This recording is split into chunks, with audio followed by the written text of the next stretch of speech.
We've all got topics that we teach that are less exciting to the student than we would like them to be. For instance, in food technology, I would say hygiene and probably nutrition in the kitchen is two of the subjects that the kids are least interested in, if you like. But with a sprinkle of excitement by introducing things like films, videos, games. For instance, I use a game called Hot Dog Bush, which teaches the kids speed, doing simultaneous things, accuracy, making sure things aren't burnt. It really engages the pupils. Music, I use music in my lessons, especially when it comes to things like washing up and cleaning. Getting some music on really motivates the kids and it gets them going. Visuals, drama and dressing up as characters that pupils know about are always ways of capturing their imagination in an exciting way that they forget about the learning experience itself or what they are learning about, but makes it a real natural experience and makes the kids feel valued as learners. This isn't my hair, by the way. I explained about using characters in your lessons. I have used the Hairy Bakers before. Obviously they're the Hairy Bikers, but I transferred it into my own sort of character and created the Hairy Bakers to explain this kind of thing here, hygiene and safety in the kitchen. A great lesson. I made a book available in all good bookshops like Newberth's.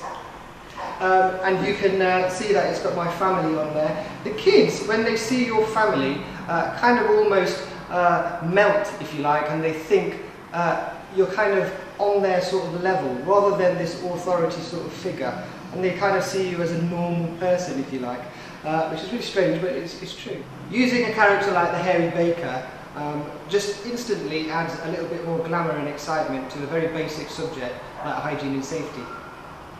This is just another way of dressing up in a character. I call myself Spice Tea. They know iced tea, I call it spice tea. When we talk about things like Indian food, nutrition, Mexican food. And I use a great little app on here, and what it does is it shows me cooking a fajita and dancing as well. And it creates this nice little dance with a Mexican rap being made, and the kids absolutely love it. They find it hilarious. Here it is.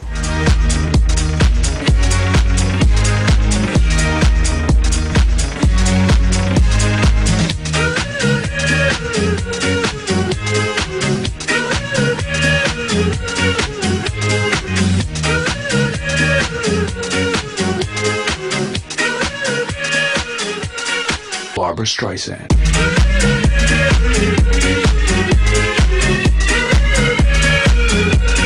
These challenges I think we face as teachers today is to get the pupils on board with the subject and topic.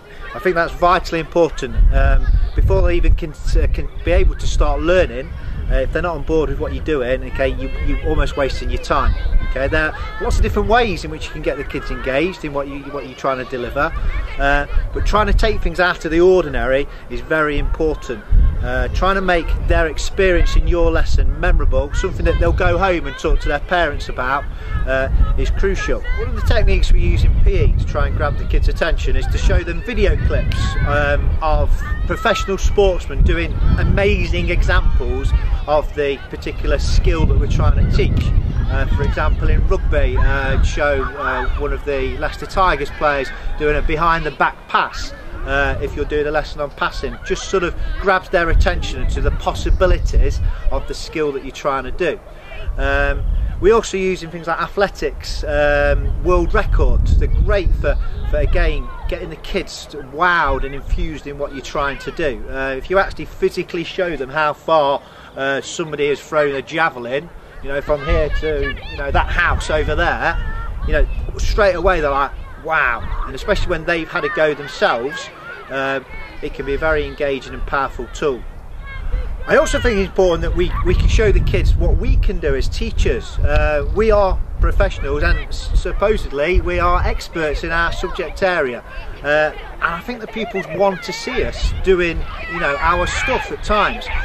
So the power of you demonstrating your own ability within a lesson is vital, and if there's something you can do particularly well, show them, and the kids will, you know, they'll get a buzz off doing that. I mean, I still try to show the kids, for example, doing like a handspring vault, for example.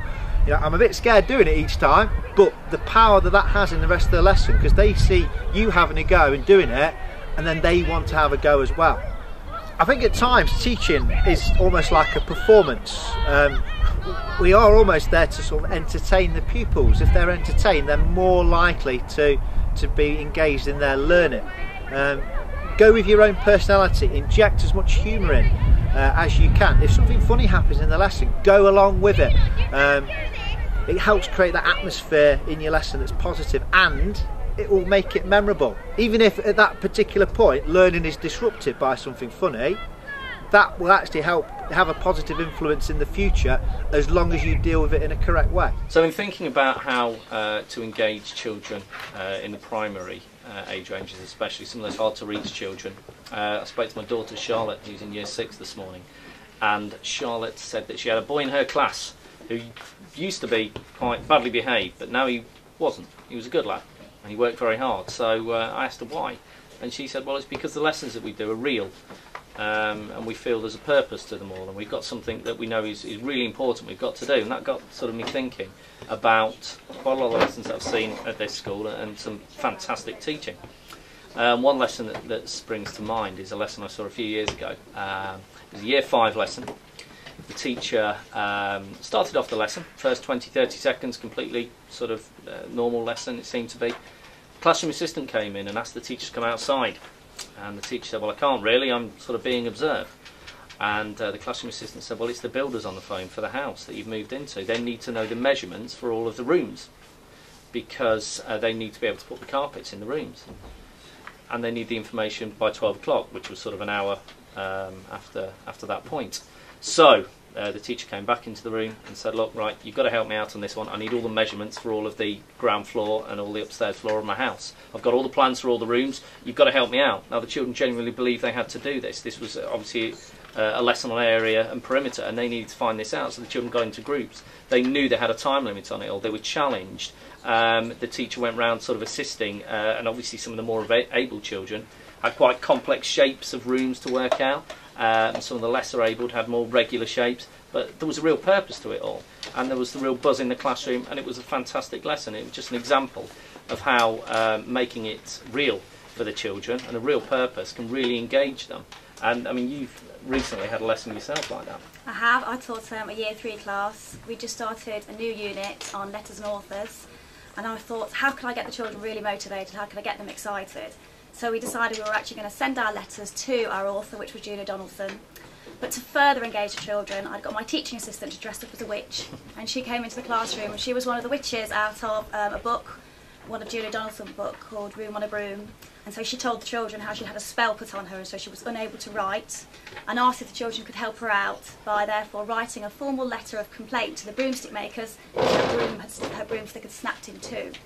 And so the children were very excited and therefore felt that this is what they wanted to do. They were going to actually write their letter to Julia Donaldson, which they did, and they got a response back, and they got prizes from her as well. So there was a real purpose which the children really enjoyed. And it's and you can't disguise it when you actually get the letter back from the author. And you share it with them. And we've, I mean, numerous examples. The classroom I'm in now, I saw the teacher do a lesson recently where the children were on a space rocket. And okay, they probably didn't realise it. They realised this bit wasn't quite real, but they had a real task and a real purpose to it all. They had to try and filter some water from a bottle, some muddy water, because on this planet they were running out of drinking water, so they had to filter this water out in different ways. Fantastic science lesson. And again, the children are there. You've got the children fully engaged, they're excited, and they're passionate about what they're learning. And I think one of the key ways that I've found to make sure you're engaging with children, especially some of those hard to reach children, again, is extending your classroom learning through the homework.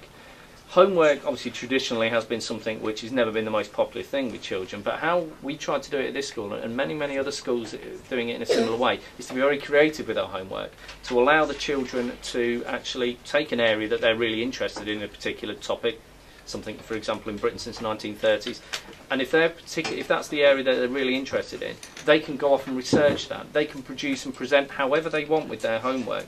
So they are really using their learning style to be able to produce the homework. And again, it's engaging them. It's making sure that you've got that homeschool link as well, which works really well. I mean, going back to all this, the basic is classroom management. Absolutely, which is very much essential. It's little things we have to consider, such as where are the children sitting in the classroom? Are they sitting in an appropriate place? Are they sitting next to appropriate children?